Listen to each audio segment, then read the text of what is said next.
basic culture kasi sa Pilipinas, ang mga pamilya sa Pilipinas, na yung pagtulong ay nagiging obligasyon. Yes. Kaya merong research na nagsasabi na kaya marami daw Pilipino ang hindi talaga umaasenso kasi aasenso dapat sila kung nag-focus sila sa sarili nila. Kaya lang, yung kinikita nila, nauubos ng lahat ng sinusuportahan nila.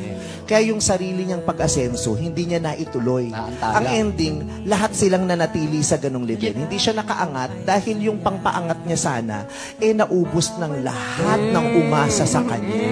Yes. Kaya yung kagustuhan mo dapat mag-share ka kasi masarap naman talagang mag-share, 'di ba? Pero pag naging obligasyon na 'yon at nakakasagabal na 'yon sa sarili mong pag-angat, dapat daw hindi gano'n. Yes po, Meme.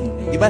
Yung susuportahan mo yung nanay, tatay mo, susuportahan mo ang kapatid mo, mga anak ng mga kapatid mo, mga asawa nila, mga pinsan mo, mga napang-asawa ng pinsan mo. Ang ending, tumanda ka, na-realize mo, ano nangyari sa akin? Wala nang natira. Wala tuloy ako naipon kasi lahat binigay ko sa kanila.